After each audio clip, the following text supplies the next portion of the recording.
Speaker decision किस तरह से लेगा, आप मेरे ऊपर प्रेशर डालेंगे तो मैं थोड़ी डिसीजन ले लूँगी। एक सिस्टम है, एक तरीका है और उसको हम फॉलो करेंगे। और अगर हम स्पीकर होकर प्रेशर में डर के मारे चीज़ें करने लगे, then what am I speaker for? भविष्य की राजनीति में पुष्कर सिंह धामी, अनिल बलूनी, धन सिंह रावत, किसे अपना राजनीतिक प्रतिद्वंदी मानती है? प्रतिद्वंदी मैं किसी को नहीं मानती हूँ जी। आई एम हैप्पी, जो मिलता है ईश्वर देता है, डेस्टिनी होती है, कर्म प्रधान मैं हूँ, कर्म करते चलिए। आपके नज़रिए से भ्रष्टाचार क्या है? कुछ भी भ्रष्टाचार तो कुछ भी हो सकता है। क्या आप दफ्तर से कागज़ उठा के ले गए, वो भी भ्रष्टाचार है।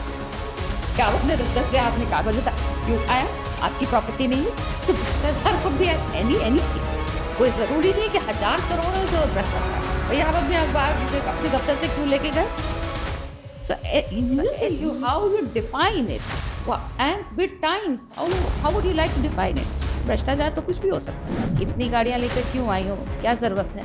तो मैं भी अब शायद बचपना ही रहा या खुशी बहुत थी, मैं स्पीकर बन गई हूँ। तो स्पीकर बन गई हो तो एक गाड़ी में आओगी कि 4 गाड़ियों में आऊँगी?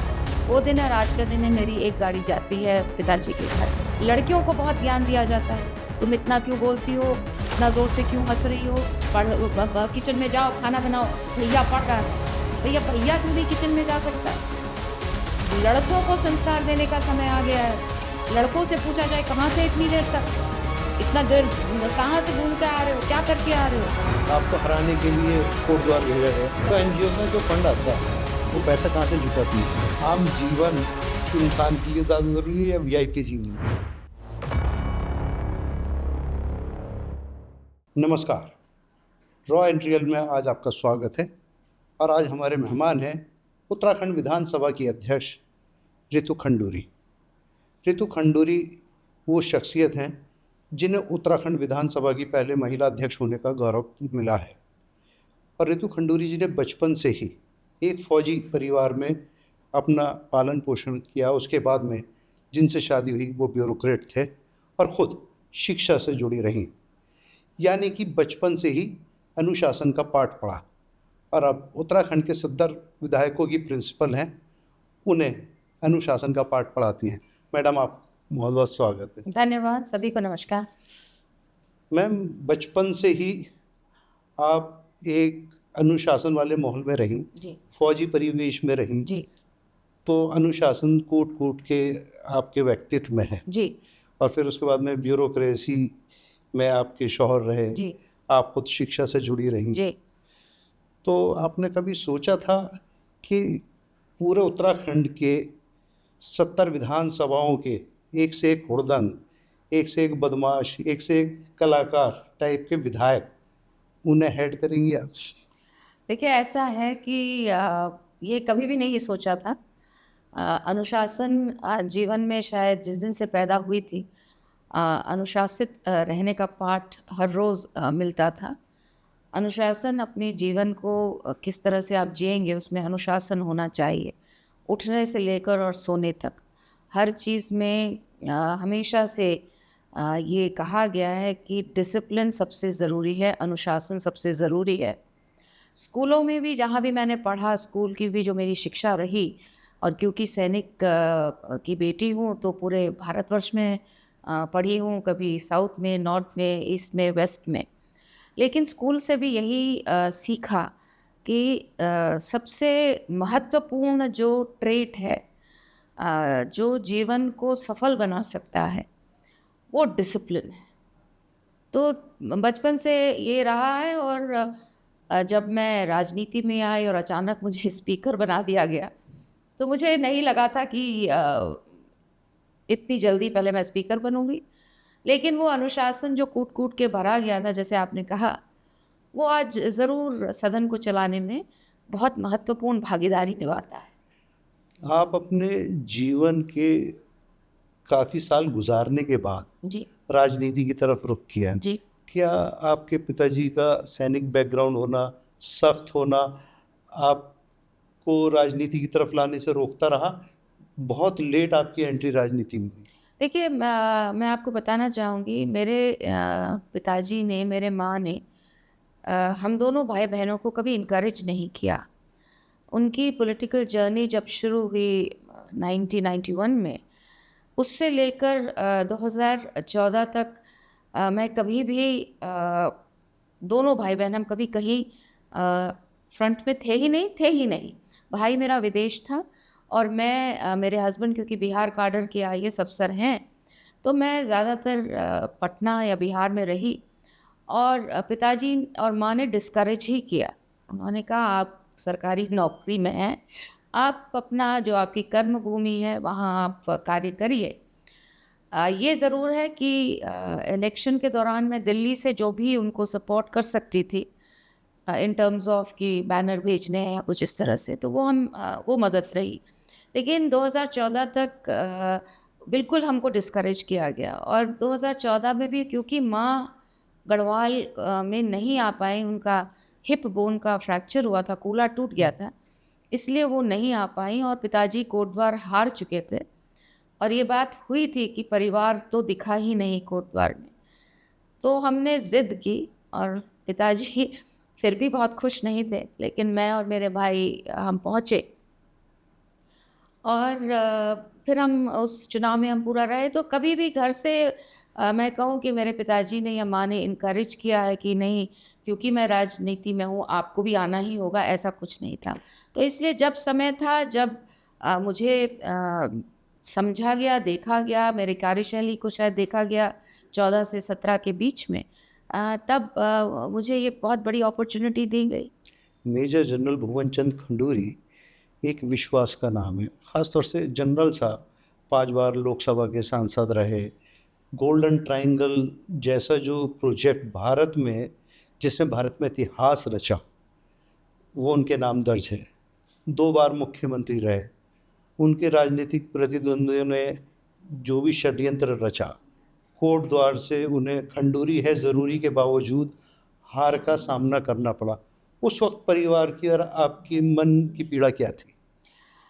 देखिए, दुख तो होता है, ऐसा नहीं है कि दुख नहीं होता है, लेकिन मेरे पिताजी के आचरण से, व्यवहार से, जिस तरह से उन्होंने उस डिफीट को जैसे एक सोल्जर लेता है, एक सैनिक लेता है, उनके आचरण को देख के लगा एक जनता का निर्णय था और जो जनता चाहती है, जैसा जनता चाहती है, उसको एक्सेप्ट करना बहुत ज़रूरी है। आपको नहीं लगता जनता तो जिताना चाहती थी, जनरल साहब के दुश्मन उन्हें पटक नहीं देना चाहते थे? देखिए, डेस्टिनी भी होती है, it is all about destiny. सब प्रयास करते हैं, ईमानदारी से मेरे पिताजी ने प्रयास किया।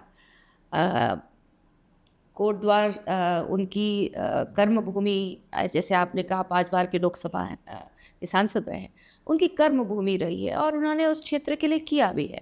पूरे गढ़वाल क्षेत्र के लिए बहुत अच्छा काम भी किया है। और अगर जनता को उस वक़्त उनकी कोई चीज़ ऐसी लगी जो उनको नहीं समझ में आई, तो शायद इस वजह से आखिर बटन तो जनता ही दबाती है।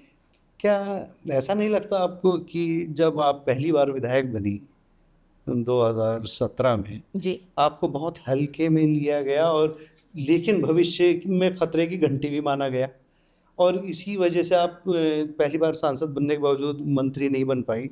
आपको महिला मोर्चा की अध्यक्ष बनाया गया, लेकिन आपने उसे दिल पे नहीं लिया, सड़क पर उतर गईं, संघर्ष सड़क पे किया आपने और महिला मोर्चा जो ख़त्म हो चुका था, तो उस वक्त जब कमान आपको दी गई मंत्री ना बनाते हुए, तो उस वक्त मन में क्या विचार आए? देखिए, मन में एक ही विचार था क्योंकि वो जो समय था वो बहुत कठिन समय था। कोविड चारों तरफ फैला हुआ था और जैसे आपने कहा, महिला मोर्चा उस वक्त बहुत अच्छी स्थिति में नहीं था, उसका स्वास्थ्य बहुत अच्छा नहीं था और जब मुझे वो जिम्मेवारी दी गई, मैंने बिल्कुल उसको हेड ऑन लिया और मुझे बहुत प्रसन्नता है आपको बताते हुए कि भारतीय जनता पार्टी की बहनों ने जिस तरह से मेरा साथ दिया और जिस तरह से हमने कोरोना के साथ लड़ाई लड़ी, मैं प्रणाम करना चाहूँगी अपने कार्यकर्ताओं को। बड़े-बड़े बर्तनों को धोने से लेकर, जंगल से लकड़ी लाने से लेकर, मास्क बनाने से लेकर, बहनों ने हर कुछ किया और वो जो खुशी और सैटिस्फैक्शन मुझे मिला, वो शायद किसी और कार्य से नहीं मिलता। हम बाहर थे, हम सब डरे हुए थे, लेकिन हमारा मोर्चा बहनों के साथ हम सब बाहर थे और पूरा प्रयास कर रहे थे कि उससे हम लड़ पाएँ। तो एक बहुत अच्छी बॉन्डिंग हुई, बहुत अच्छा काम करने का मौका मिला और बहुत कुछ सीखने को मिला।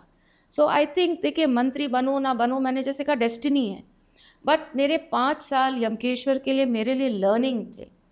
Every day of those 5 years were a learning experience, क्योंकि इतना कुछ सीखा मैंने ज़मीन में रहकर, गांव-गांव जाकर, सड़क-सड़क घूमकर, पैदल चलकर खूब सीखा और वो सीखना मेरे लिए आज बेनिफिशियल है। मैम, जब कोई प्रधान बनता है या जिला पंचायत अध्यक्ष बनता है या ब्लॉक प्रमुख बनता है, तो उसके परिवार के लोग दादागिरी और बदमाशी की हदें पार करते हैं।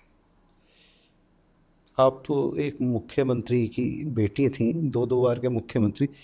क्या कभी अहंकार ने आपको छुआ और एक सीएम की पुत्री होने के नाते कोई ऐसा काम आपसे हुआ हो जिसका कोई अफ़सोस हुआ हो? बिल्कुल नहीं। जब मैं तो बोलती हूँ, जब मेरे पिताजी सीएम थे शायद मैं मुश्किल से 2 बार या 1 या 2 बार ही आई होंगी, क्योंकि वो बहुत क्लियर कट उनका सोचना था कि आप सरकार में आपके पति कार्य करते हैं और यहाँ पे कोई आवश्यकता आपकी है नहीं, आपके बच्चे स्कूल में वहाँ पढ़ रहे हैं, तो आप अपने कार्य में व्यस्त रहिए। तो मैं यहाँ कभी बहुत आई नहीं और मुझे यहाँ के ना कार्यकर्ताओं का ना जानकारी थी, कुछ भी जानकारी नहीं थी, तो मैं आई नहीं। और अहंकार की बात आपसे कहना चाहूँगी, मेरी माँ ने हमेशा ये बात बहुत बचपन में मुझे सिखाई। मेरे पिताजी ब्रिगेड कमांडर थे मेरठ के और अगर सैनिक भाई मुझे सुन रहे हैं तो ब्रिगेड कमांडर बहुत बड़ी चीज़ होती है और वो भी मेरठ में थे। बहुत रुतबा था, हर कुछ था, गेट पे गार्ड था, लोग थे, काम करने वाले थे, बहुत बड़ा बंगला था। उसके बाद पिताजी का ट्रांसफ़र हुआ, वो चीफ़ इंजीनियर बन के गए बेंगलुरु। लेकिन क्योंकि मेरा भाई 12वीं में था और मैं कॉलेज में थी, तो मेरी माँ को मेरठ ही रहना था। तो हम एक बहुत ही छोटे से मकान, सेपरेटेड फैमिलीज़ हम लोग कहते हैं, उसमें हम शिफ्ट हो रहे थे। तो मेरी माँ ने मुझे उस दिन जो सिखाया वो मैं आज तक उस चीज़ को याद रखती हूँ। उन्होंने मुझे कहा कि ये जितनी सारी ऐशो-आराम आपने देखे, वो उस पद के साथ के थे। अब पद के बाद जब आपके पिताजी यहाँ से चले गए, हम एक छोटे मकान में जाएँगे, आप रिक्शा में चलेंगी, आपको सब काम खुद करने होंगे। तो ये जीवन भर याद रखना कि जो कुर्सी है या जो पद है, उसकी वजह से सारे ऐशो-आराम होते हैं। लेकिन जीवन में ये प्रयास करो, ऐसे व्यक्तित्व बनो, ऐसा व्यक्ति बनो कि अपने दम पर वो सुख और चैन को जियो। आपने एक और चीज़ कही जो मुझे कहा कि अहंकार, जब मैं स्पीकर बन के अपने पिताजी के पास पहुँची, तो शायद नई-नई थी तो 2 गाड़ी 3 गाड़ी लेकर पहुँची। वो वॉक कर रहे थे बाहर। पहला सवाल उन्होंने कहा, ये इतनी गाड़ियाँ लेकर क्यों आई हो? पहली डाँट मुझे वहाँ पड़ी कि इतनी गाड़ियाँ लेकर क्यों आई हो? क्या ज़रूरत है? तो मैं भी अब शायद बचपना ही रहा या खुशी बहुत थी, मैं स्पीकर बन गई हूँ। तो स्पीकर बन गई हो तो 1 गाड़ी में आओगी कि 4 गाड़ियों में आओगी? वो दिन और आज का दिन है, मेरी 1 गाड़ी जाती है पिताजी के घर। दूसरा उन्होंने बहुत सरप्राइज़ भी किया कि तुम स्पीकर बनी कैसे? तो अहंकार हो ही नहीं सकता है, क्योंकि घर में हमको इतना बार-बार धरातल पे रखा जाता है। आज भी मेरी माँ का कहना ये है, आपका दायित्व आपकी जनता के प्रति है। कोटद्वार के हर व्यक्ति को आपको खुश रखना है, जनता को खुश रखना यानी कि जनरल की बेटी होने का नशा कभी नहीं, सर नहीं चढ़ा? नहीं, कभी नहीं चढ़ा, क्योंकि घर में माहौल ही ऐसा नहीं था कि कभी मुझे या हम लोगों को ये एहसास होने दिया गया हो कि आप कोई कुछ स्पेशल हैं। थे भी नहीं और शायद सैनिक परिवेश में हर व्यक्ति स्पेशल होता है, सिपाही से लेकर और जनरल तक। हमने तो ये देखा है कि अगर कोई सिपाही की पत्नी अगर आती हैं, तो जनरल साहब भी खड़े हो जाते हैं, क्योंकि वो महिला का सम्मान होता है। तो हमने ये चीज़ें देखी हैं, तो अहंकार का तो सवाल ही नहीं उठता। जब मैंने अपने पिताजी में वो चीज़ नहीं देखी, अपनी माँ में वो चीज़ नहीं देखी, तो हम कहाँ से, अच्छा, हम तो कुछ भी नहीं है हम। मैम आप तो इस टाइम कॉम्बो हैं एक। हुँ। कॉम्बो किस चीज़ का? एक जनरल की बेटी होने का, विधानसभा अध्यक्ष होने का, एक ब्यूरोक्रेट की पत्नी होने का, यानी कि वो और एक जिन प्रोफ़ेसर भी हूँ। तो ये सारी चीज़ें वो हैं जो आदमी को अहंकारी बना देती हैं।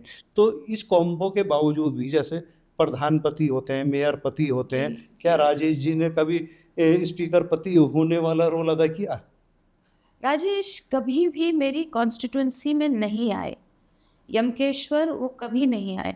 जबकि उनसे कहा गया था कि आपकी वाइफ़ कोटद्वार में बहुत टफ़ इलेक्शन लड़ रही हैं, क्या आप जाएँगे? ही सेज़ नहीं। उनका डिसीजन था जाने का, she has taken the call. हम सब सपोर्ट करते हैं। लेकिन उनका जो फेलियर है वो उनका है, सक्सेस भी उनका है और हम सपोर्ट में रहेंगे। जब वो फेल होंगी तो हम पीछे से खड़े होकर उनके साथ उनको कंधा देंगे और जिस दिन वो सक्सेस होंगी तो ताली बजाएँगे। लेकिन आई हैव नेवर, मतलब ये बहुत ज़बरदस्त कॉम्बिनेशन है जब मैं सुन रही हूँ आपको जब आप कह रहे हैं, definitely it's a deadly combination. लेकिन इन सारे कॉम्बिनेशंस के साथ शायद जो जनरल थे, जो सेक्रेटरी रिटायर हुए, वो ऐसे व्यक्तित्व थे जिन्होंने इतने हाईएस्ट लेवल पर पहुंचने पर भी कभी अहंकार नहीं दिखाया, कभी बदतमीजी नहीं की, बहुत सॉफ्टली हैंडल किया चीज़ों को। तो वो परिवेश से आप सीखते हैं और वही मैंने सीखा। टीचर स्टूडेंट को डपट देता है, जी, डाँट देता है जी, किसी भी बात पे। जी। राजेश जी को डाँटा कभी? नहीं, आई डोंट थिंक सो।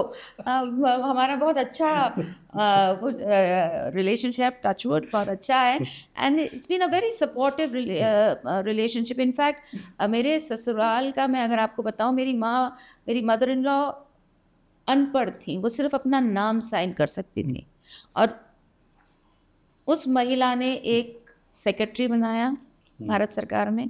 उनकी बेटी प्रिंसिपल रिटायर हुई गवर्नमेंट स्कूल से और एक बेटे ने executive editor of Hindustan Times and Times of India, Mail Today and many others.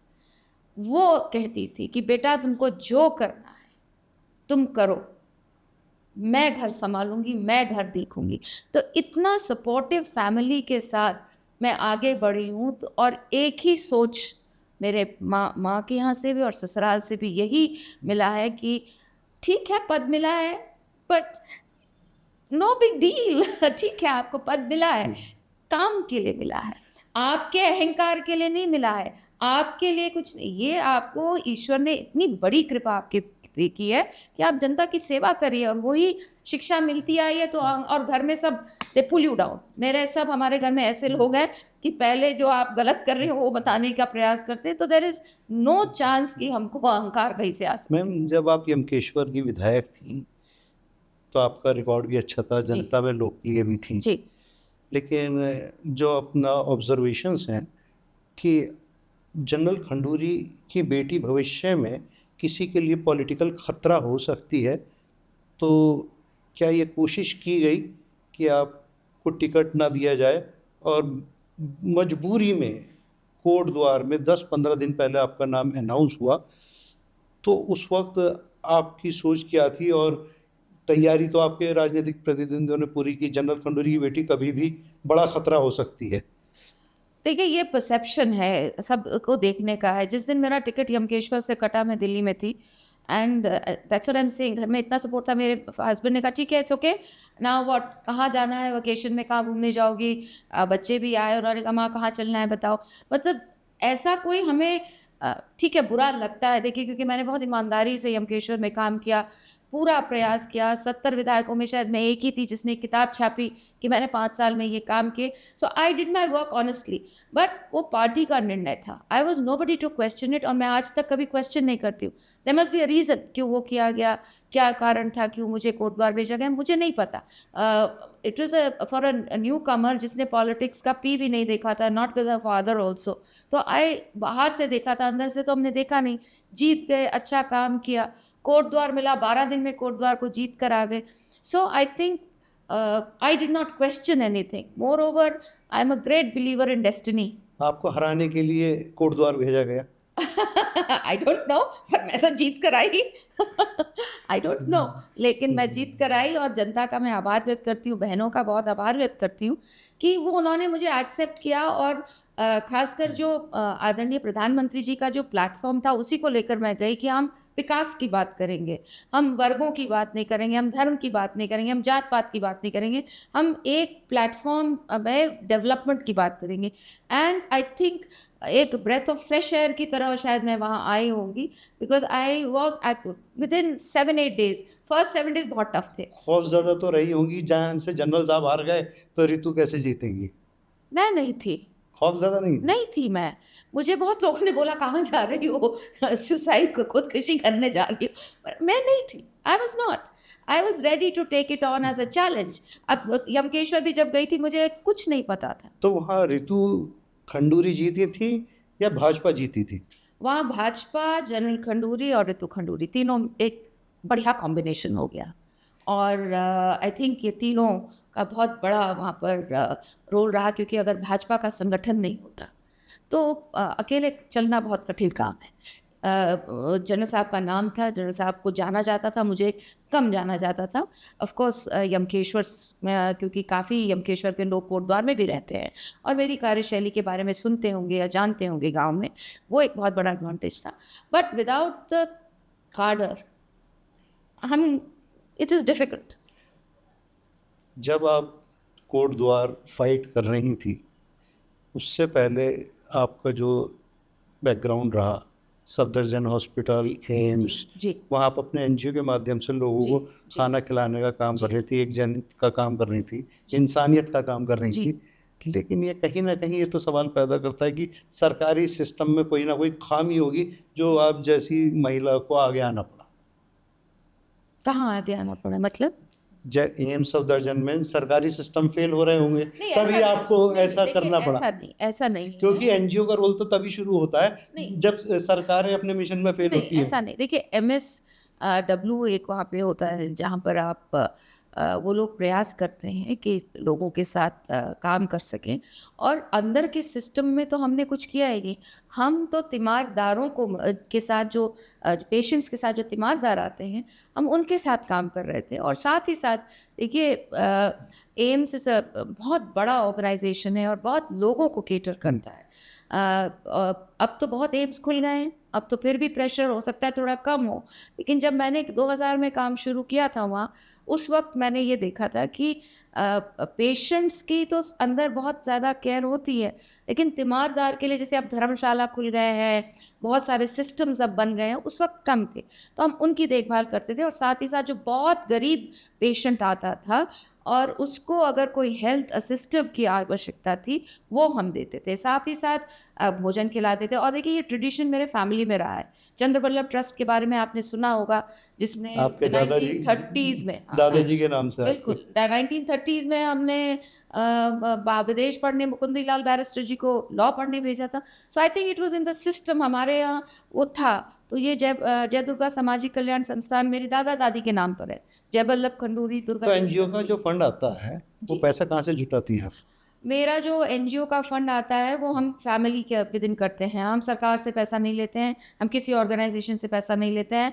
मेरे 4, हमारा जो परिवार है और एक हमारे फ्रेंड है, उनकी कंपनी है, वो हमको महीने में देते हैं। हम बहुत ही छोटा एनजीओ है, हमारे पास बहुत कम फंड रहता है, लेकिन फिर मैं कहती हूँ ईश्वर की ऐसी कृपा रहती है कि वो 2000 से चल ही रहा है और बहुत कम फंड में चल रहा है। मतलब आपको हंसी होगी, शायद हम 40,000 50,000 रुपये महीने में चला देते हैं और चलता है। 25 लोग खाना खाते हैं हमारे दिल्ली में, या कोटद्वार में हम भोजन खिला रहे हैं लोगों को, और उनको खिला रहे हैं जो कि पेशेंट्स के साथ अटेंडेंट्स को खिलाते हैं, अटेंडेंट्स की देखभाल करते हैं। तो फंडिंग भी हमारी बहुत ही क्लियर कट है, कोई उसमें ऐसा है नहीं कि कुछ हम बड़े फंड्स लेते हो या कुछ ऐसा। उत्तराखंड के एक विधायक ने दावा किया है कि विधायकों में ज़्यादातर लोग विकास निधियों में कमीशन लेते हैं। जी उनका कहना है कि ज़्यादातर विधायक, जिधर देखो ज़्यादातर आपको ऐसे विधायक मिल जाएंगे जो बिना कमीशन के आगे नहीं बढ़ते। हर किसी की बात उन्होंने नहीं कही, लेकिन ज़्यादातर की बात कही। क्या कोटद्वार विधायक को किसी ने मोबिलाइज करने की कोशिश की विकास निधि से कभी? नहीं देखिए, ये तो विकास निधि और या आप जो है एमएलए फंड कह रहे हैं, वो तो जनता का पैसा है। वो जनता में वापस जाना चाहिए, सरकार देती है हमको वो पैसा, और वो सरकार का पैसा लगना जनता के काम के लिए चाहिए, और लगता है। आई डोंट नो आपने किस विधायक से बात की। मैं आपको ये बताना चाहूँगी, हम जितने साथी बैठते थे या अभी भी बैठते हैं, बताना चाहूँगी जी जान लगा के प्रयास करते हैं, कभी हम टोटली फेल होते हैं, हम नहीं कर पाते हैं काम को। लेकिन कोई ऐसा व्यक्ति, खासकर राजनीति की अगर मैं बात करूँ, क्योंकि हमें 5 साल बाद उसी जनता के पास दोबारा जाना है। एक ब्यूरोक्रेट को नहीं जाना है, नेता को दोबारा वहीं जाना है। तो हम सब पूरी तरह से, ज़्यादातर लोग, बहुत कम परसेंटेज होगा, ज़्यादातर लोग जो है वो प्रयास ये करते हैं कि जनता का पैसा जनता तक पहुँचे, काम हो।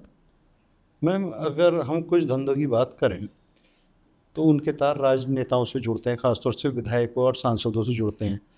पीडब्ल्यूडी के ठेके हों, निर्माण के ठेके हों, शराब के ठेके हों, खनन के ठेके हों, इनके सबके तार कहीं ना कहीं विधायकों से, सांसदों से, राजनेताओं से जाकर जुड़ते हैं।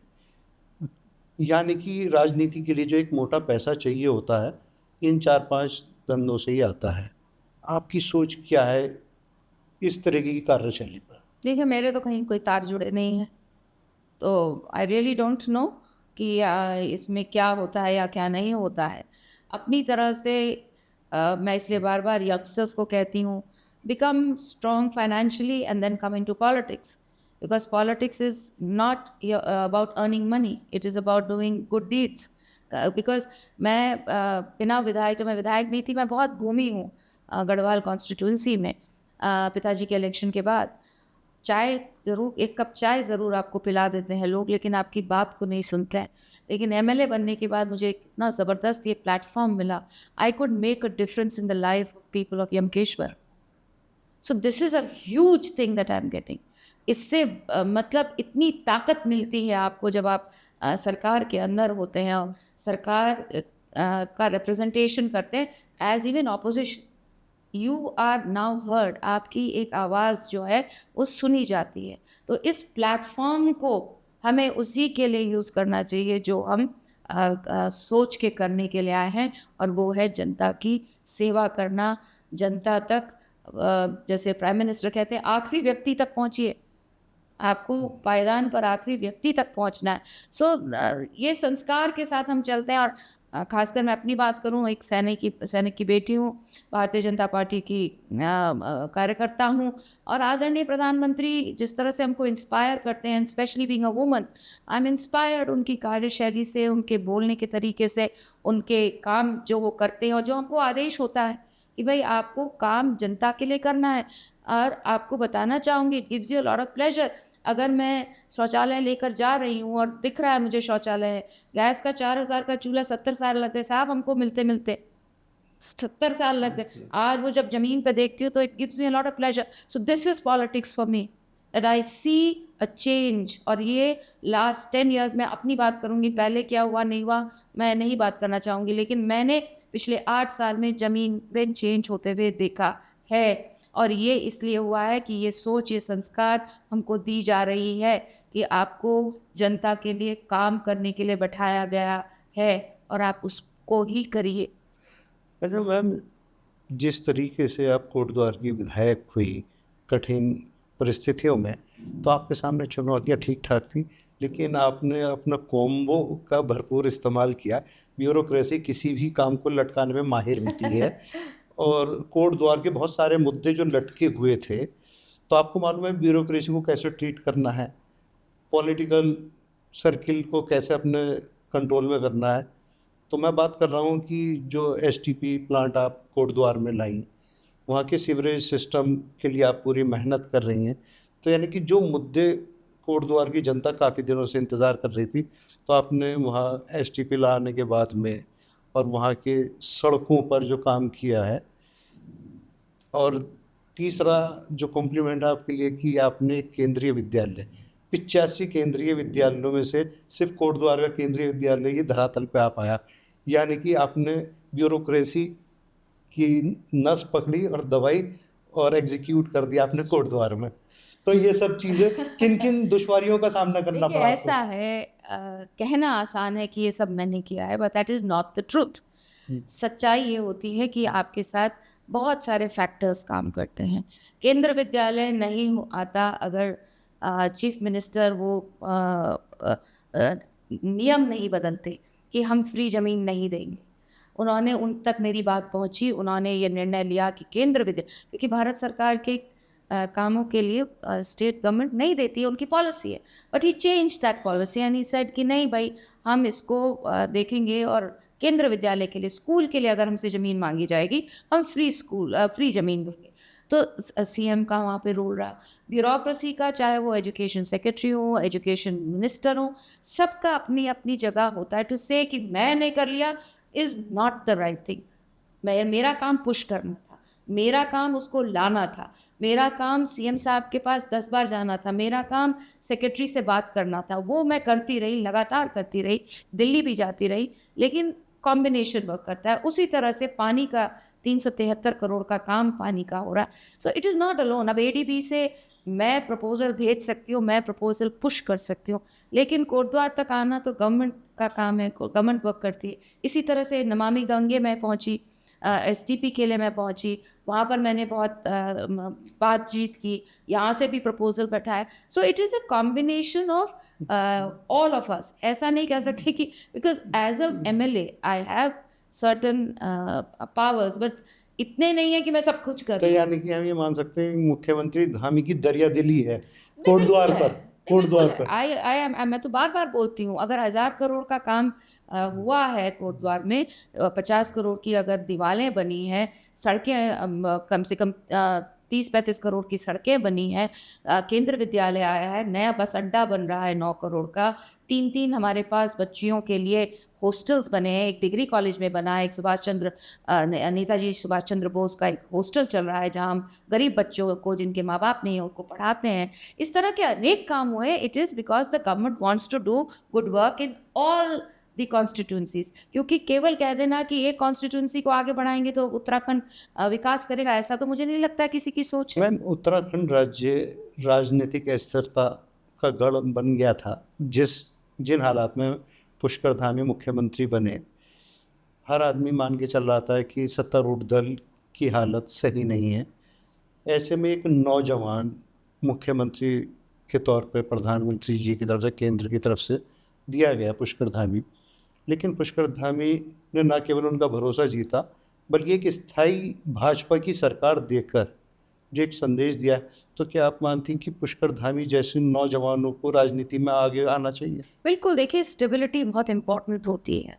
किसी भी योजना को ज़मीन तक पहुंचाने के लिए आपको स्टेबिलिटी चाहिए, और हम देखते आए हैं उत्तराखंड में इस तरह की चीज़ बार-बार हो रही है कि इंस्टेबिलिटी बहुत रहती है। मुख्यमंत्री बाद में बनते हैं, पहले बात शुरू हो जाती है कि अब ये कब जाएँगे। सो it is a very good decision taken by the centre, by government of India, bye the prime minister, that हम स्टेबिलिटी देंगे।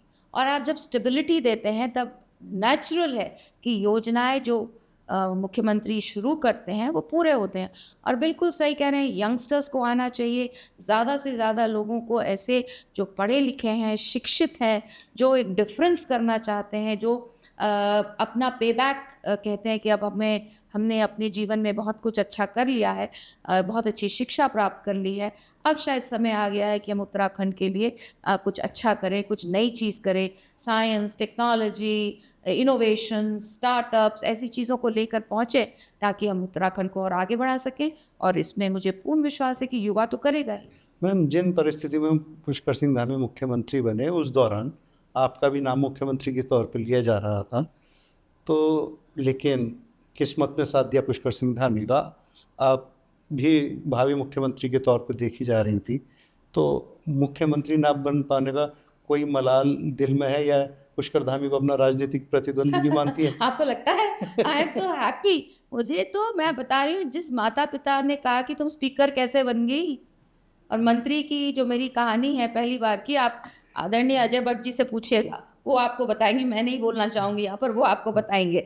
तो आई एम वेरी हैप्पी। मतलब मैं तो सोचती हूँ ईश्वर ने मुझे इतना दे दिया, 8-9 साल की राजनीतिक करियर है मेरा, and in that I have achieved so much. महिला मोर्चा अध्यक्ष बन गई मैं 2 बार विधायक बन गई, पहली आपकी स्पीकर बन गई हूँ उत्तराखंड की। इससे बड़ी चीज़ और क्या हो सकती है? मतलब see there is never end for complete ये भी वो भी। भाई मैं आई एम बहुत very very happy. I am trying to make a difference in the position that I am. विधानसभा को और सुचारू और स्वस्थ और अच्छा कैसे कर सकूं, मेरे पूरा चिंतन उसमें रहता है।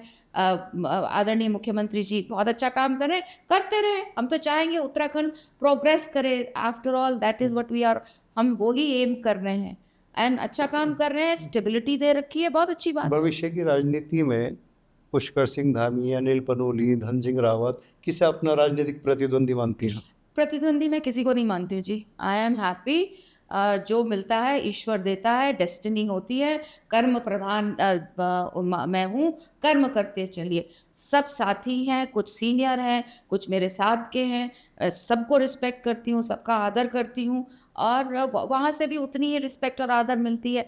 और देखिए, आप प्रतिद्वंदी शब्द मैं मुझे पसंद नहीं है। हम सब कोलीग्स हैं, एंड एज कोलीग्स हमारा एक मकसद होना चाहिए, उत्तराखंड को हम किस तरह से विकसित कर सकें, उत्तराखंड के कोने कोने तक हम कैसे पहुंच सकें।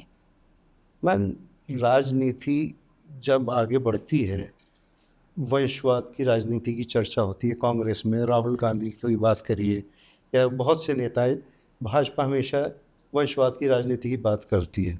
जी आप भी तो एक पूर्व मुख्यमंत्री की बेटी हैं, बिल्कुल, इसमें कोई डाउट ही नहीं है। तो क्या वंशवाद की राजनीति का मुद्दा बिल्कुल भाजपा एकदम, खाम खा उठाती है? एकदम है। उस लेगेसी को किस तरह से कार्य किया, उसमें मैंने क्या किया, वो मायने रखता है। और अगर मैं कोटद्वार में जीती तो शायद मैंने कुछ अच्छा ही किया होगा यमकेश्वर में, कि मैं डिज़र्व करती थी कि मैं वहाँ जीतूँ। लेगेसी आपको एक स्टेप तक ले जा सकती है। उसके बाद आप अपने आप क्या करेंगे, उस लेगेसी को और अच्छा करेंगे या उस लेगेसी को बर्बाद करेंगे, वो आप पर है। सो इट इज़ एन, आपको एक ईज़ी चांस ज़रूर मिलता है। It is an opportunity which may be is coming to us easily, कि फलाने की बेटी है तो चलो इसको दे दो। लेकिन उसके बाद अपने लिए मैं बात करूँगी, मैंने खूब रगड़ा खाया। मैं ज़मीन तक रही हूँ, गाँव-गाँव में रही हूँ, रात-रात भर गाँव में सोई हूँ, गाँव की राजनीति देखी है, गाँव के लोगों के साथ बैठी हूँ, उनका जीवन किया। और ये कोई मैंने बहुत बड़ा काम नहीं किया। ये दायित्व तो मुझे करना था, ये मुझे मेरे लिए लर्निंग था, मेरे लिए सीखना था कि कैसे क्या-क्या चीज़ें गाँव में होती हैं, किस तरह से गाँव का जीवन होता है। सो फर्स्ट जो आपका वो रहता है स्टेप, वो ईज़ी हो सकता है, लेकिन उसके बाद आप इक्वल लेवल पर सबके साथ आ जाते हैं। अगर आप अच्छी तरह से खेलेंगे तो आप आगे बढ़ेंगे, अच्छी तरह से नहीं खेलेंगे तो फेल हो। यानी कि आप मानती हैं कि वंशवाद राजनीति नाम की कोई चीज़ नहीं होती? नहीं है, देखिए लेगेसी तो है ही। How can you not say कि आई एम नॉट अ खंडूरीज़ डॉटर। मैं हूँ उनकी बेटी, तो मैं नहीं कह सकती हूँ मैं उनकी बेटी नहीं हूँ। और लेगेसी भी है, भाई मेरे पिता हैं, तो लेगेसी तो है ही। लेकिन उस लेगेसी से आपको जो अपॉर्चुनिटी मिली, उसको आपने कैसे यूज़ किया? यानी नाम का माइलेज मिलता है, फिर आप काम के आधार पे रहते हैं। एब्सोल्युटली आप काम के ही आधार पर आगे बढ़ सकते हैं। आपकी लेगेसी आपको एक स्टेप चढ़ा सकती है। उसके बाद वो पूरा पहाड़ आप खुद चढ़ेंगे। अगर सक्सेसफुल होते हैं बहुत बढ़िया, फेल होते हैं तो फिर वो आपका वो। आप अमेठी यूनिवर्सिटी में लगभग 11 साल प्रोफेसर के तौर पे रहीं, और वो भी इतिहास की प्रोफेसर। तो आजकल ऐसा आरोप लगता है कि भारतीय जनता पार्टी की सरकारें इतिहास के साथ में छेड़खानी कर रही हैं। बतौर इतिहास के प्रोफेसर आपका क्या मानना है? नहीं, आई डोंट एग्री। देखिए ऐसा है कि एक तरह का जो सिनेरियो था या एक तरह की सोच हम लोगों को पढ़ने को मिल रही थी, और अगर दूसरी भी तरह की सोच पढ़ने को बच्चों को मिले, देयर इज़ नो प्रॉब्लम। हमको जितना ज़्यादा इनपुट्स मिलेंगे, हमको सोचने पे मजबूर करेंगे। Nobody is saying this is right और this is wrong. They are saying कि दिस इज़ आल्सो एस्पेक्ट, इसको भी आप समझिए, इसको भी पढ़िए। आपने एक एस्पेक्ट लाइफ लॉन्ग पढ़ा है, ज़िंदगी भर आप उसको पढ़ते आए। लेकिन एक ऐसा एस्पेक्ट भी है और एक ऐसे हिस्टोरियंस भी हैं जो इस तरह का भी बात कह रहे हैं। तो आप स्टडी करिए दोनों चीज़ें, and then you, it's India is a democratic country, आप follow what you want to follow. So I don't see anything wrong in giving children more information, ज़्यादा से ज़्यादा अगर उनको इन्फॉर्मेशन क्या- मिले, उसमें गलत क्या है? क्या इतिहास को मिटाना चाहिए? नहीं, बिल्कुल नहीं। कोई इतिहास कौन मिटा सकता है? आप मिटा सकते हैं या हम मिटा सकते हैं? कोई नहीं मिटा सकता है। इतिहास मिट नहीं सकता। इतिहास के बारे में आपको एक तरह की जानकारी रही होगी, अगर अब आपको दूसरी तरह की भी जानकारी मिल रही है, उसमें खराबी नहीं है। पढ़िए, उसको समझिए, understand what we are trying to से।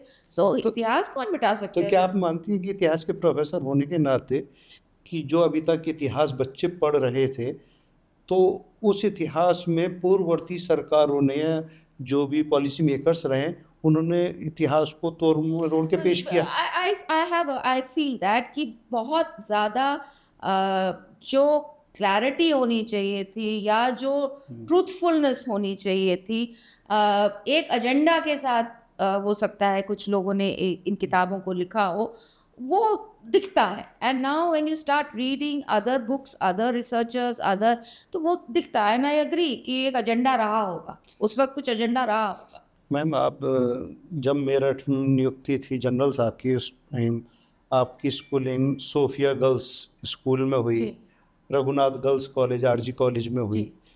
तो जिस वक्त आप सोफिया में पढ़ रही थी, आरजी कॉलेज में पढ़ रही थी, उस दौरान पाठ्यक्रम के दौरान कोई ऐसी चीज़ आपके सामने आई जिसने आपको पॉइंट आउट किया हो कि हाँ, ये गलत है, किताब में ये गलत इतिहास पढ़ाया जा रहा है या गलत शिक्षा बच्चों को दी जा रही है, ऐसा कुछ? देखिए, ऐसा है, बच्चे जब पढ़ रहे, that's what I am saying कि वी वर जस्ट, हम तो ब्रेन वॉश्ड जनरेशन है।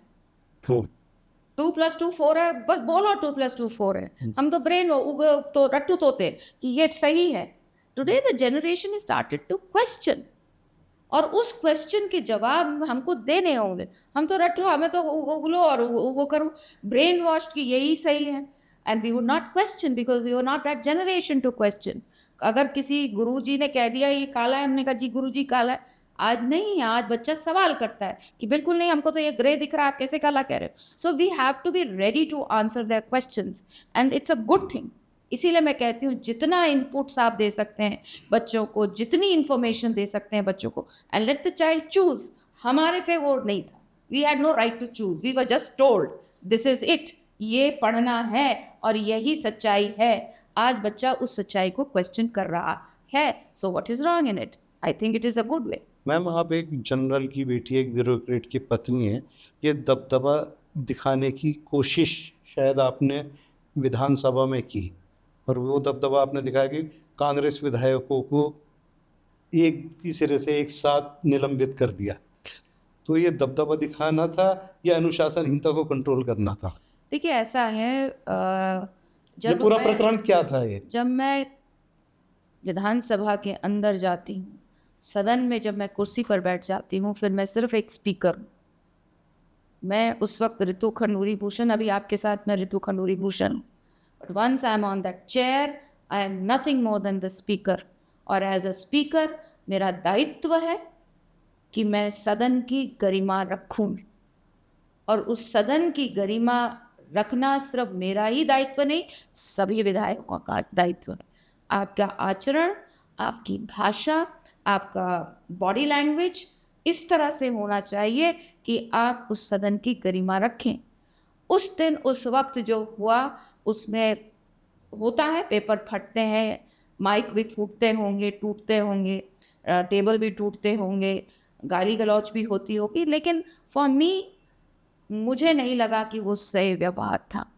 मुझे ये लगा कि सदन को पूरा देश, विदेश और उत्तराखंड तो देख ही रहा, हमारे बच्चों को हमें ये बिल्कुल नहीं दिखाना है कि ये चीज़ें एक्सेप्टेबल है।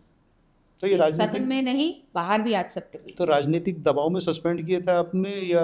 ना, मेरा कोई दबाव वबाव में, कहाँ आपको लगता है मैं दबाव में किसी जाती हूँ? मैं कोई दबाव में नहीं आती हूँ, मुझे जो सही लगता है वो मैं करती हूँ।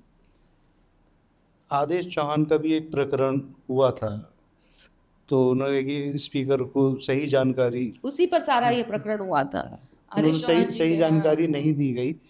तो जिन लोगों ने आपको सही जानकारी उपलब्ध नहीं कराई, जिनका जिम्मेदारी थी, क्या उन लोगों के खिलाफ कोई कार्रवाई करी आपने? देखिए, हमको जो जानकारी दी गई उसके जो चिट्ठी जो पत्र हमको मिला, उसके बाद हमने एसएसपी को दोबारा से ये इन्फॉर्मेशन मांगी और उसके बाद आप देख रहे हो जो सरकार को अपनी प्रक्रिया करनी थी वो करनी थी, जो मुझे करनी थी vis-a-vis दी ऑफिसर या vis-a-vis दी डिपार्टमेंट को हमने की। मैम, एक मुद्दा बार बार उठता है गैरसैंण को राजधानी बनाने का। क्या एक जगह से राजधानी हटाकर दूसरी जगह राजधानी ले जाना बहुत आसान काम होता है, या सिर्फ पॉलिटिकल एक कदम होता है, वोटों की खातिर राजधानी गैरसैंण बार बार मुद्दा उठता है? तो स्थायी राजधानी या अस्थायी राजधानी, इस पे आपकी क्या सोच है गैरसैंण को राजधानी देखिए, देने? पॉलिटिकल मुद्दा तो बिल्कुल नहीं होता है। अगर आप किसी भी राजनीतिज्ञ से पूछेंगे, it is not a political issue. हम सब जानते हैं और मानते हैं कि भराड़ीसैंण हमारा कैपिटल है और ग्रीष्मकालीन कैपिटल कहा गया है उसको। और उसमें कोई डाउट नहीं है कि भराड़ीसैंण में हमें अपना जो सदन है, जो कैपिटल है, वो होना चाहिए और है। धीरे धीरे सभी प्रयास हो रहे हैं। vis-a-vis विधानसभा अगर आप देखेंगे तो हमारा धीरे धीरे हम प्रयास कर रहे हैं कि उसको ऑपरेशनल करें। हमने अभी वहाँ रिसर्च इंस्टीट्यूट शुरू किया है, अच्छी लाइब्रेरी हम देने जा रहे हैं। रिसर्च इंस्टीट्यूट के माध्यम से हम वहाँ पर कुछ कार्यक्रम कर रहे हैं। अभी पानी पर हम लोग कार्यक्रम कर रहे हैं। So slowly and steadily I think वो वाइब्रेंसी आएगी जो हम गैरीसैंण में वाइब्रेंसी चाहते हैं। अच्छा मैम, आपने जिस तरीके से पहली विधानसभा अध्यक्ष होने का गौरव हासिल किया है और भाजपा इस मुद्दे को बार बार उठाती रही कि महिलाओं को आगे लाया जाएगा, लेकिन फिर भी महिलाओं को उतने टिकट नहीं दिए जाते। महिला मोर्चा का नेतृत्व आपने किया है, तो क्या महिलाएं हतोत्साहित नहीं होती इन चीज़ों से कि जब बराबर की भागीदारी की, आधी आबादी की बात होती है, तो राजनीति तौर पे कुछ कहना और एग्जीक्यूट करना, आपका क्या सोच है? देखिए, एग्जीक्यूशन धीरे धीरे होगा। लोगों की सोच अब बदल रही है and I think we need to thank our prime minister कि उन्होंने इस तरह का चीज़ कर रखी है कि भाई महिलाओं को भी अब ऐसे पदों पे बिठाया जाए जहाँ वो डिज़र्विंग हैं और वो समाज के लिए निर्णय ले सकती हैं, अपने बहनों के लिए निर्णय ले सकती है। ये अच्छी एक सोच है और पहले भी आपने देखा होगा भारतीय जनता पार्टी ने पंचायत चुनाव में 50% रिजर्वेशन दिया and see it makes a difference. मैं जब नई नई विधायक बन के गई तो प्रधानपति ये कॉन्सेप्ट मैंने सुना तो आई आस्क्ड हिम, आप कौन हैं? तो उन्होंने कहा मैं प्रधानपति हूँ। मैंने कहा प्रधान कहा है? तो वो सामने बैठी हैं। मैंने कहा वो यहाँ क्यों नहीं बैठी हैं? तो धीरे धीरे ओवर 5 years मैंने ये देखा, जब हम महिलाओं को प्रधान बनाने के बाद उनको पुश करते हैं, उनको इनकरेज करते हैं, इट मेक्स अ डिफरेंस। आज आप देखिए कितनी हमारी जिला पंचायत अध्यक्ष रही हैं, आगे भी बनेंगी आप, प्रमुख कितनी रही हैं, मेयर कितनी रहे हैं। सो इट इज़ एन अपॉर्चुनिटी जो मिल रही है और मैं चाहूँगी और मिले, बिकॉज महिलाएं मेरिट के साथ आती हैं, बहुत अच्छा कार्य करती हैं, मल्टीटास्किंग में बहुत ही ज़्यादा ज़बरदस्त उस्ताद है एक तरह से। सो धीरे धीरे ये अपॉर्चुनिटी आ रही है, बट ये सामाजिक भी है। सोच जब समाज की बदलेगी कि मुझे अपनी बेटी को, अपनी पत्नी को, अपनी आगे बढ़ाना है और आगे इसलिए नहीं बढ़ाना है कि मैं प्रधानपति बन जाऊंगा या प्रधान पिता बन जाऊंगा। जब वो सोच बदलने लगेगी, धीरे धीरे आपको समाज में बदलाव दिखेगा और ज़्यादा महिलाएं आपको पदों पे बैठी हुई नजर आए। तो आप मांग करते हैं कि आधे से ज़्यादा आधे टिकट तो होनी चाहिए बिल्कुल महिला? होने चाहिए। हम तो कह ही रहे 33% जल्दी लगो आ जाए तो हम तो बहुत खुश होंगे। अच्छा मैम, आप पत्रकारिता की छात्र भी रही हैं, जी पत्रकारिता भी आपने पढ़ी है जी और पत्रकारिता को हर रोज़ जीती भी है जी। आप। तो एक पत्रकार के नज़रिए से मैं जानना चाहता हूँ कि आज के दौर का जो मीडिया है, मैं एक पत्रकारिता की छात्रा से पूछ रहा हूँ कि उस पत्रकारिता की छात्रा के नाते आप आज की पत्रकारिता को किस रूप में लेती हैं? देखिए, एक तो मेरा बहुत इच्छा है कि न्यूज़पेपर्स जो हैं वो दोबारा से घर घर पहुँचे हैं, जो रीडिंग हैबिट्स ख़त्म हुई हैं हमारी, वो हों। दूसरा, पत्रकारिता पहले भी थी, हमने ज़बरदस्त, इंडियन एक्सप्रेस वगैरह को देखा है, बोफोर्स और ये और वो, किस तरह से चीज़ें निकलती थी। जिम्मेदारी का काम, ये काम ये नहीं होना चाहिए कि हमने एक मोबाइल उठाया और हम चल पड़े। आप अगर पत्रकारिता में आ रही, जब मैंने पढ़ी थी, जर्नलिज्म का कोर्स मैंने जब किया था, उस वक्त इस सोच के साथ किया था कि हमें जनता के मुद्दों को ईमानदारी से उठाना है। जो सही है उसकी तारीफ करनी है, जो गलत है उसको लेकर बाहर उजागर करना है। ये बहुत आवश्यकता है। नेगेटिविटी भी इतनी नहीं होनी चाहिए कि आप इतना नेगेटिव कर दीजिए कि कुछ अच्छा नहीं हो रहा। पॉजिटिव चीज़ों को भी बोलना, बताना आवश्यक है। बिकॉज़ आई बिलीव कि व्हाटएवर द जर्नलिस्ट राइट्स और सेज, चाहे वो डिजिटल में बोल रहा हो, चाहे वो मीडिया में बोल रहा हो, चाहे वो लिख के कर रहा हो, बहुत ज़्यादा इम्पैक्ट होता है। गलत फहमी में जर्नलिस्ट और पत्रकार बंधु ना रहें कि हमने लिख दिया और वो अगले दिन डस्टबिन में चला गया। That is not right. हर व्यक्ति, और अब तो गांव-गांव तक हम पहुंचते हैं, वो उसको इम्पैक्ट करता है, वो उसको सही मानता है, वो उसको सच्चा मानता है।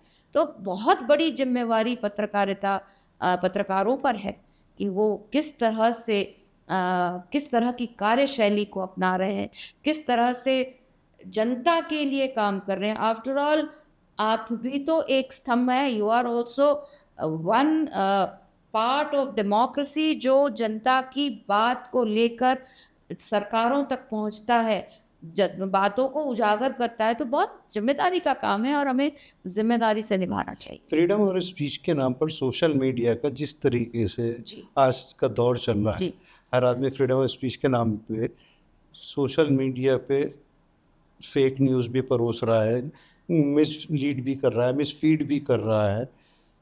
तो क्या आपको नहीं लगता कि जैसे डॉक्टर, आर्किटेक्ट, बाकी लोगों के लिए एक एजेंसी होती जो एनरोल करती है, उन्हें एनरोल करके उन्हें प्रैक्टिस, वकीलों के लिए बार काउंसिल ऑफ इंडिया है, आर्किटेक्चर काउंसिल है, क्या पत्रकारों के लिए भी ऐसी किसी काउंसिल की ज़रूरत है? देखिए, आप सब जो पत्रकार हैं, आप लोगों को भी ये रियलाइज़ करना होगा कि कुछ सेक्शन आपके जर्नलिज्म में ऐसा है जो आपको डैमेज कर रहा है। ये केवल सोसाइटी को डैमेज तो जो कर रहा है वो अलग बात है, लेकिन आपकी क्रेडिबिलिटी को भी डैमेज कर रहा है। पीपल, जब हमारे घर में सुबह न्यूज़पेपर आता था, होड़ लगती थी पढ़ने की, इसलिए 2-2 मँगाए जाते थे कि सबको अपने-अपने मिल जाएगा अखबार, क्योंकि क्रेडिबिलिटी थी। आज कौन सी न्यूज़ आने वाली, what are they going to say, कहाँ क्या हो रहा है, क्या चीज़ हो रही। सो एज़ जर्नलिस्ट आप लोगों को भी अपनी क्रेडिबिलिटी की चिंता करनी होगी। And I am absolutely, you are right, there should be a council जो कि कम से कम इस चीज़ का प्रयास करे कि जो लिखा जा रहा है, कहा जा रहा है, वो उस तरह से लिखा और कहा जाए जहाँ आप अननेसेसरीली किसी को ठेस ना पहुँचाएं, समाज को दूषित ना करें। जहाँ तक लैंग्वेज की बात है जो आजकल सोशल मीडिया में यूज़ होती है, it goes back to school. शिक्षा, वैल्यूज़, संस्कृति, हम वो स्कूल में मॉरल साइंस लेसन्स देना शुरू दोबारा करें।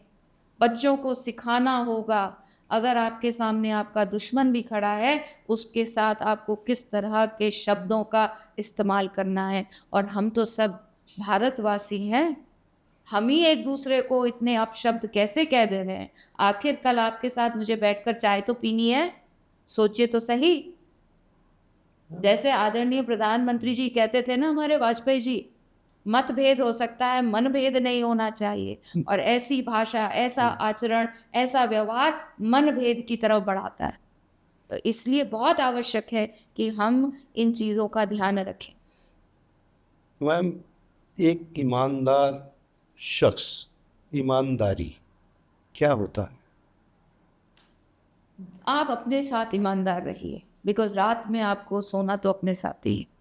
So basically you do what you think is right and continue doing it. आपको पुश कर सकते हैं लोग, आपको प्रॉड कर सकते हैं, आपको पिन कर सकते हैं। आपका सच है, तो you just follow what you want to do. आपके नज़रिए से भ्रष्टाचार क्या है? कुछ भी भ्रष्टाचार तो कुछ भी हो सकता है। क्या आप दफ्तर से कागज उठा के ले गए, वो भी भ्रष्टाचार है। क्या आप अपने दफ्तर से आपने कागज क्यों उठाया, आपकी प्रॉपर्टी नहीं है। सो भ्रष्टाचार कुड बी एट एनीथिंग। कोई जरूरी नहीं है कि 1000 करोड़ से भ्रष्टाचार। भैया आप अपने अखबार से अपने दफ्तर से क्यों लेके गए। So you see how you define it, and with times how would you like to define it? भ्रष्टाचार तो कुछ भी हो सकता है। अच्छा, ब्यूरोक्रेसी जो किसी भी जनहित के मुद्दे को लंबा खींचती है, फाइल फाइल फाइल खेलते हैं, तो इस पर आपका क्या मानना है? देखिए ऐसा है, not that I am supporting the officers, होना चाहिए। आपने देखा होगा ये सिस्टम भारत सरकार में है कि किस कंप्यूटर पे या किस टेबल पर कितने दिन कौन सी फाइल रह रही है, वो उत्तराखंड सरकार ने दी है। तो अब मुझे नहीं लगता है कि इतना आसान है कि फाइल बहुत लंबा खेल सकते हैं। थोड़ा बहुत खेलते होंगे, मतलब पहले 6-6 महीने हो जाती होगी, पर अब क्योंकि आप अकाउंटेबल हो गए। Now, if the file is lying on your computer for more than 2 days, 3 days, 4 days, CM साहब तक पता चलता है कि भाई तुम्हारे पास क्यों पड़ी हुई है फाइल। सो अब अकाउंटेबल हो गए हैं लोग। सो आई एम श्योर ये जो फाइल का गेम है, धीरे धीरे जैसे हम डिजिटल होते जा रहे हैं, चीज़ें और टेक्निकल होती जा रही हैं, this will only get better. Ma'am, social media पे आजकल महिलाओं को लेकर बहुत गंदे गंदे रील्स वायरल होते हैं। उनके बारे में अपशब्द कहा जाता है। फैशन की दुनिया या सिनेमा की दुनिया हो, महिलाओं को एक विलासिता की वस्तु के रूप में पेश किया जाता है। तो क्या इससे महिलाओं के सम्मान को ठेस नहीं पहुंचती? क्या सरकार को इस पे कोई ठोस रणनीति नहीं बनानी चाहिए? जो महिलाओं की अस्मिता के साथ में सोशल मीडिया पे हद से ज़्यादा देखने को मिल रहा है, और वो उसका असर समाज में भी होता, जैसे अंकिता भंडारी प्रकरण हुआ, और भी बहुत से प्रकरण महिलाओं के सामने आते हैं। तो इसकी रोकथाम के लिए आपका क्या तो सोचना देखिए है? ऐसा है, मैं आपको फिर से सैफी साहब वापस उसी पे जाऊंगी। हम घर से क्या सीखते हैं। मैंने क्या अपने पिताजी को कभी अपनी माँ के साथ ज़ोर से बोलते हुए देखा है या नहीं देखा है। मैंने क्या अपने पिताजी को अपशब्द इस्तेमाल करते हुए देखा है। क्या मेरे भाई ने मेरे साथ कभी बदतमीज़ी की। It is basically values. आप कितने भी एक्ट्स, लॉज, निर्भया कानून आया ना, उसके बाद क्या महिलाओं को प्रताड़ित करना रोका गया, रुका। So it is basically back to the same old thing कि हमारे संस्कार, हमारे वैल्यूज़ स्कूल से, घर से आने चाहिए। और मैं आपके माध्यम से फिर कहना चाहूँगी, लड़कियों को बहुत ज्ञान दिया जाता है। तुम इतना क्यों बोलती हो, इतना ज़ोर से क्यों हंस रही हो, किचन में जाओ खाना बनाओ, भैया पढ़ रहा है। भैया भैया क्यों नहीं किचन में जा सकता है। लड़कों को संस्कार देने का समय आ गया है। लड़कों से पूछा जाए कहाँ थे इतनी देर तक, इतना देर कहाँ से घूम के आ रहे हो, क्या करके आ रहे हो। बहन को अगर वो जोर से धक्का देता है, उसको डांट पड़नी चाहिए कि कैसे तुमने भाई से, बहन से बदतमीजी की। क्योंकि अगर वो आज बहन से बदतमीजी करेगा, कल जाकर समाज में करेगा, उसके बाद अपने दोस्तों से करेगा, फिर बीवी से करेगा, और फिर सोसाइटी में करेगा। So basically we need to really go back to the basics. और बेसिक स्कूल है, बेसिक घर है। माँ अपने बेटे को शिक्षा दे, दादी अपने बेटे को शिक्षा दे। जो पैम्परिंग होती है बेटे की, कि बेटा तो बेटा है, अभी भी it's a male dominated society. And आपको बताना चाहूँगी, भारत ही नहीं पूरे विश्व में अभी भी मेल डोमिनेटेड है। ऐसा नहीं है कि केवल यहाँ है। लेकिन मुझे बहुत आशा है, मैं क्योंकि यंगस्टर्स को पढ़ाते आई हूँ, प्रोफेसर रही हूँ, I see a change. I see a change. And शिक्षा, moral values, संस्कार, वो ही चेंज करेंगे the dynamics between a man and a woman. Ma'am, ये जो आपके विचार हैं, हम धरातल पे देख रहे हैं, ख़ास तौर से कोटद्वार एक पायलट प्रोजेक्ट के तौर पे, दीदी की पाठशाला। तो जी ये इन्हीं विचारों के परिणाम स्वरूप जी सामने जी आया। जी तो जी जी। ये दीदी की पाठशाला कॉन्सेप्ट कैसे मन में आया और कैसे शुरुआत हुई, और फिर वर्तमान में क्या स्थिति है? क्योंकि मुझे संस्कार की आपने बात की, संस्कार भी दे रही हैं आप, शिक्षा भी जी दे रही हैं, जी, तो यानी कि एक नए राष्ट्र के निर्माण की शुरुआत कोटद्वार से आपने की। एक छोटा सा प्रयास है। देखिए ऐसे ही घूमते हुए एक दिन मैं घर पहुंची जहाँ एक बच्चा दिव्यांग है, और वो व्हीलचेयर पर, गौरव उसका नाम है, वो व्हीलचेयर पर है। अ, मैं उसको सपोर्ट करना चाह रही थी, तो मैंने कहा बेटा तुम कुछ करना चाहोगे, तो ही सेस हाँ, मैं करना चाहूँगा। बहुत अच्छी स्थिति नहीं थी, गरीब घर का बच्चा था। तो ऐसे ही मन में आया कि क्या हम स्कूल के बाद कुछ ऐसा चीज़ कर सकते हैं जहाँ बच्चे सिर्फ़ स्कूली शिक्षा नहीं, हम उनको एक्स्ट्रा क्या दे सकते हैं। क्योंकि बच्चे हमारे अ, बहुत ब्राइट हैं, लेकिन उस ब्राइटनेस में और चमक लाने के लिए आवश्यकता है कि थोड़ी-सी दिशा हम और उन्हें दे पाएँ। तो ये निर्णय हुआ कि हम जो बिल्कुल गरीब बच्चा है, जिसके माँ-बाप लेबर हैं, कोई छोटा-मोटा काम करते हैं, उन बच्चों को हम लाएँ और उन बच्चों को स्कूली शिक्षा के अलावा अगर कोई बच्चा मैथ में कमज़ोर है तो वैदिक मैथ क्या हम शुरू कर सकते हैं, अबैकस हम कर सकते हैं। साथ ही साथ उठना, बैठना, संस्कार क्या होते हैं, घर में कैसे बात करनी चाहिए, माँ-बाप से कैसे बात करनी चाहिए, गुरु को क्यों बहुत सम्मान देना चाहिए। इस तरह की छोटी-छोटी चीज़ें। उसके बाद जनरल नॉलेज, उत्तराखंड के बारे में पूरा ज्ञान, इस तरह की गेम्स। फिर बच्चों ने कहा हमारे लिए गेम्स भी लाइए, हम गेम्स खेलना चाहते हैं। वो बच्चा जो हमारा गौरव है वो चेस बहुत अच्छा खेलता है। एक्चुअली सब इसी से शुरू हुआ कि मैं चेस खेलता हूँ लेकिन मुझे अपॉर्च्युनिटी नहीं मिलती है। तो होते-होते आज करीबन 60 बच्चे वहाँ पर आते हैं। एंड अभी मैं गई थी, इतना मुझे अच्छा लगा।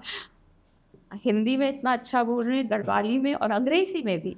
एंड इतना सुंदर बोल रहे हैं, इतने फ्लुएंटली बोल रहे हैं कि मैं मुझे जनवरी में ही हमने ये शुरू किया था और 4-6 महीने में वो जो प्लेज़र है ना, वो कहीं नहीं मिल सकता है। No money, no power can buy you that खुशी जो मुझे वहाँ जाकर मिलती है, जो उन बच्चों को खिलते हुए दिखती है, उनके माँ-बापों को के चेहरे पर एक मुस्कुराहट, सुकून की मुस्कुराहट दिखती है। I it's another level. Ma'am, व्यक्तिगत तौर पे मैं जानना चाहूँगा कि रितु खंडूरी को क्या-क्या शौक है? बहुत शौक थे मुझे। मैं मुझे फ़िल्मों का बहुत शौक था। कॉलेज में first day first show Meerut में हम लोग काफ़ी फ़ेमस थे कि फर्स्ट डे फर्स्ट शो हम लोग देखते थे और कुर्सी मिले ना मिले वो मैनेजर साहब जानते थे इनको सीढ़ियों में ही बैठा देना है पर इनके लिए स्पेशल कुर्सी लगनी है। बहुत शौक था। अब कम देख पाती हूँ। फिर उसके बाद टीवी का बहुत शौक था, सीरियल्स देखने का। रामायण और महाभारत हमने खूब देखा है।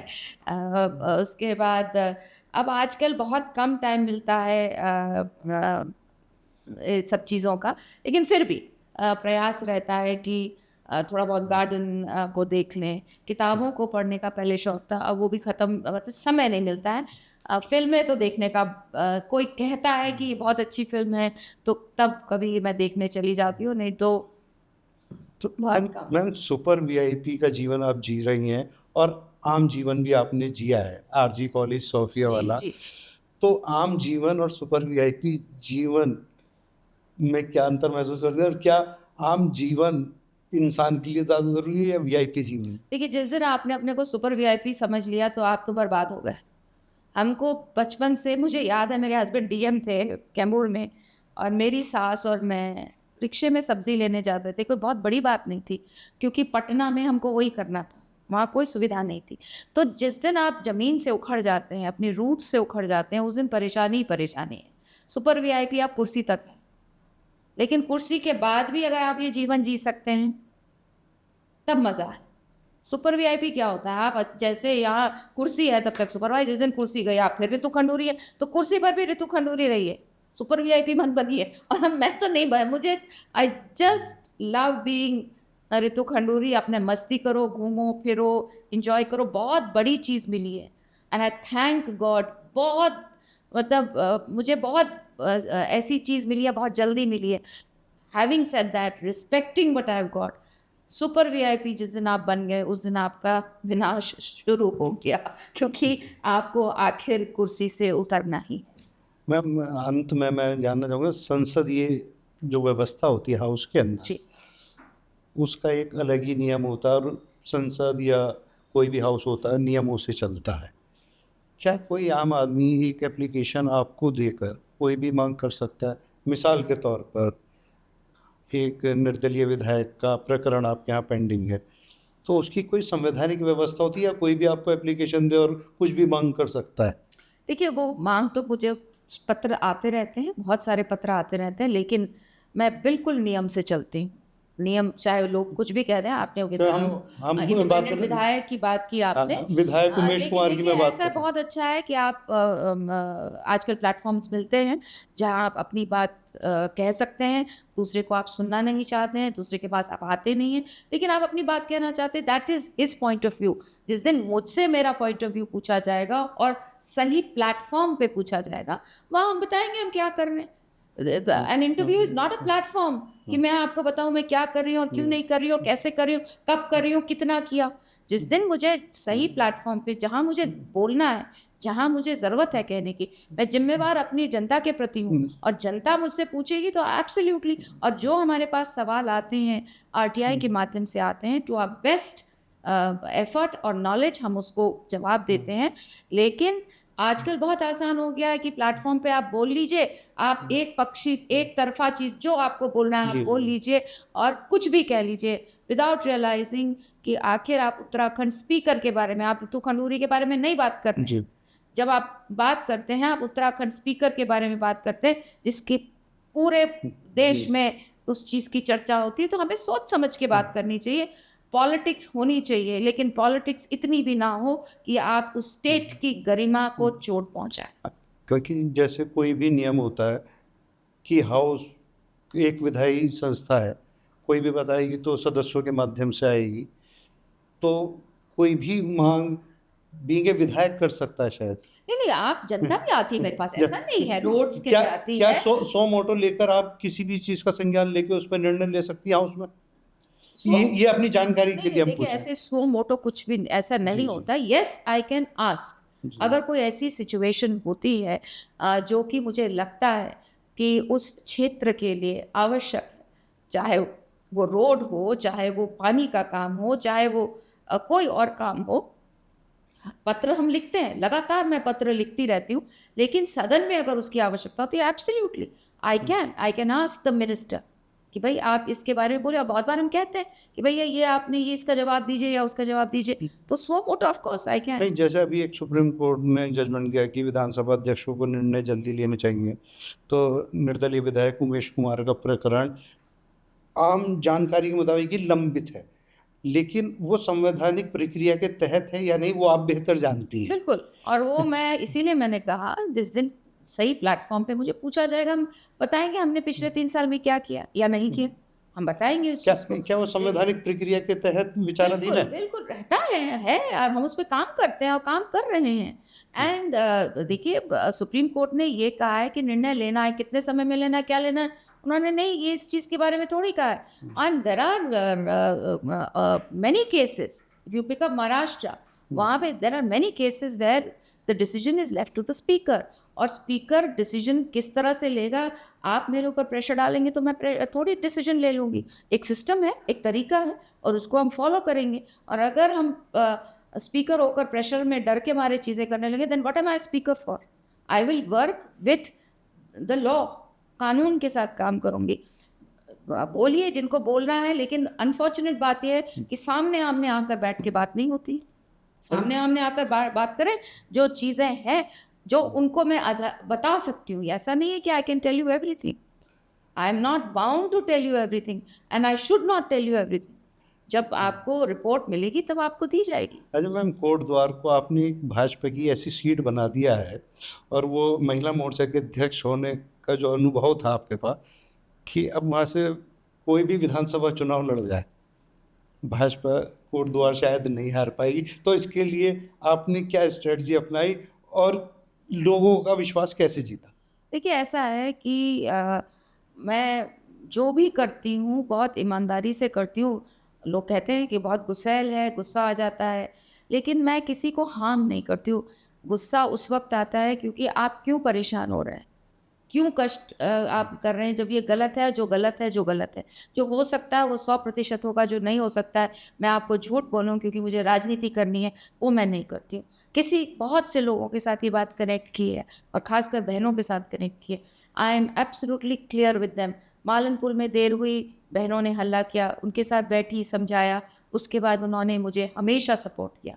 कहीं उन्होंने ये नहीं किसी को कहने दिया कि लेट हो रहा है। उन्होंने मेरी बात को समझा। सो जितना आप लोगों से कन्वर्स करेंगे, जितना ईमानदारी से उनसे बात करेंगे, जितना उनको समझाएँगे, उतना कनेक्टिविटी आपसे बनती है। हैविंग सेड दैट, बहुत सी ऐसी योजनाएँ, बहुत से ऐसे कार्यक्रम हैं जो भारत सरकार और उत्तराखंड सरकार के द्वारा हम पहुँचाते हैं। मैं यही कह रही हूँ, आज के समय में राजनीति में रहकर चीज़ों को ज़मीन में देखने का जो आनंद है, वो बहुत मज़ा है। क्योंकि मैं बार-बार कहती हूँ, मैं वैसी राजनेता हूँ जो आँख से आँख मिला के वोट माँगने जाऊँगी, मैं डर के नहीं जाऊँ। क्योंकि मैंने काम किया है और ईमानदारी से काम किया है। मैम, अगर हम 5 आपके राजनीतिक आदर्श माने, 5 राजनीतिक आदर्श किन राजनेताओं को आप मानती हैं? It's a very difficult question. लेकिन see, I was very very inspired by the prime minister, और ख़ासकर जब बेटी बचाओ बेटी पढ़ाओ का जो कॉन्सेप्ट वो लेकर आए। क्योंकि मैं उस उत्तराखंड की बेटी हूँ जहाँ मैंने बहुत सशक्त महिलाओं को देखा है। मेरी दादी नानी ऐसी ज़बरदस्त सशक्त महिलाएं थीं जो कि हिला के रखती थीं प्रशासन को। अ, फिर एक ऐसा समय आया जहाँ ऐसा लगने लगा कि बहुत सटली यहाँ पर भी बेटियों के साथ फ़र्क आने लगा है। तो जब प्राइम मिनिस्टर इस चीज़, in fact that is one of the reasons कि मैं घूमना मैंने गढ़वाल में शुरू किया बेटी बचाओ बेटी पढ़ाओ को लेकर। So I think he is inspirational in this way. उसके अलावा क्योंकि कोविड में मेरे हस्बैंड ने बहुत नज़दीक से काम किया, तो हम उनकी जो किस्से सुनते थे, कहानी सुनते थे, वो रियली इंस्पिरेशनल है। 4 घंटे सोना, लगातार काम करना, हर चीज़ की इन्फॉर्मेशन रखना, जनता को किस तरह से कोविड के समय में उनको किस तरह से निश्चिंत रखना, तो और हर चीज़ पर ग्रिप रखना आसान नहीं था। तो he is been very very inspirational. बचपन की बात करूँगी तो हेमवती नंदन बहुगुणा जी से बहुत मिलती थी, और मेरे पिताजी को बहुत पसंद करते थे। और मुझे भुवन की बेटी कहते थे, और मैं बहुत उनसे लड़ती थी कि मेरा नाम ऋतु है, मुझे भुवन की बेटी क्यों कहते हैं, और वो हमेशा मुझे भुवन की बेटी कहते थे। He was inspirational. I have seen him sitting with leaders, इस तरह से बात, मतलब जैसे कहते हैं बड़े मन, बहुत मज़ेदार और बहुत ही बढ़िया उनसे। शायद बहुत छोटी थी लेकिन फिर भी बहुत कुछ वहाँ से भी इम्बाइब किया, बहुत कुछ सीखा। उनकी वाइफ को भी याद करना चाहूँगी। शी वाज रिस्पॉन्सिबल, इनफैक्ट बहुना जी एंड वो जो थी, हमारे जो दोनों थे, वो मेरी शादी में भी उनका बहुत बड़ा रोल था। इंस्पिरेशनल थे, बहुत ज़्यादा इंस्पिरेशनल थे। ऑफ कोर्स माय फादर, जो as an army general fought wars, very very inspirational. My mother बहुत हमें टोकती रही, रोकती रही, समझाती रही, शिक्षा बहुत अच्छी दी। उड़ने से आज भी रोकती हैं, बहुत वो करती हैं। तो ये ऐसे बहुत से लोग हैं। Then Vajpayee ji, when I met him, मतलब बहुत कम मिनट, 5-7 मिनट मिली, लेकिन उस 5-7 मिनट में हम उनके कायल हो गए। जिस तरह से उन्होंने बातचीत की, जिस तरह से ऐसा लगा कि वो हमको कितने समय से जानते, नहीं जानते थे, जनरल की बेटी के तौर पे जानते थे, लेकिन दैट अपनापन इतना अच्छा लगा, तो उससे बहुत अच्छा लगा, आनंद आया देखकर। So there are some people who तो आर 4 राजनेता हो गए ma'am. Inspirational, very very inspirational. और भी रहे हैं, और बहुत लोग हैं, और बहुत अच्छा जीवन में कर रहे हैं। लेकिन अभी ये मैम, अंत में मैं आपसे गुजारिश करूंगा कि कोई ऐसी बात जो आप हमारे दर्शकों से शेयर करना चाहें और आपके दिल के करीब हो, और कोई संदेश देना चाहें। मैं क्या संदेश दूंगी, यही है कि हमें अपने प्रदेश के हित के लिए कार्य करना चाहिए। और सब यंगस्टर्स से ज़रूर कहना चाहूँगी, जीवन में खूब अच्छा करिए, लेकिन वापस ज़रूर आइए अपने देश के लिए, अपने प्रदेश के लिए, अपने गांव के लिए, अपने क्षेत्र के लिए वापस ज़रूर आइए। और ज़रूरी नहीं है कि वापस आपको यही रहना है, लेकिन प्रयास करिए कि प्रदेश के हित में आप किस तरह से काम कर सकते हैं, और बच्चों के हित में किस तरह से काम कर सकते हैं, किस तरह से आप अपनी मातृभूमि के लिए आप कैसे पे बैक कर सकते हैं। धन्यवाद। थैंक यू तो सो मच। आप थी उत्तराखंड विधानसभा की अध्यक्ष रितु खंडूरी। लोग कहते हैं कि सख्त हैं, कड़क हैं, खतरनाक हैं, लेकिन आपने खुद सुना रितु खंडूरी जी को, कितनी सौम्य, कितनी शालीन और कितनी विनम्रता से अपनी बातों को रखा। महिलाओं के सम्मान के लिए लगातार बात करती हैं, और आपने कोट द्वार को एक ऐसा एक्सपेरिमेंटल सेंटर बनाया है पायलट प्रोजेक्ट के तौर पे, दीदी की पाठशाला, जो भविष्य में हो सकता है प्रधानमंत्री जी के माध्यम से, शिक्षा मंत्रालय के माध्यम से पूरे देश में लागू हो। क्योंकि दीदी की पाठशाला एक ऐसा कॉन्सेप्ट है जिसमें संस्कार भी है, शिक्षा भी है, रोज़गार भी है, खेल भी है। यानी कि आपने, रितु खंडूरी जी ने अपने तमाम विज़न को अगर किसी एक छतरी के नीचे उतारा है, तो वो है दीदी की पाठशाला, जिसकी शुरुआत कोटद्वार से कर दी है। वहाँ पर आप केंद्रीय विद्यालय, मुख्यमंत्री जी की आपने पूरी प्रशंसा की, मुख्यमंत्री जी के प्रयासों के चलते वहाँ पर कोटद्वार में केंद्रीय विद्यालय की स्थापना हो पाई, एसटीपी की स्थापना हो पाई।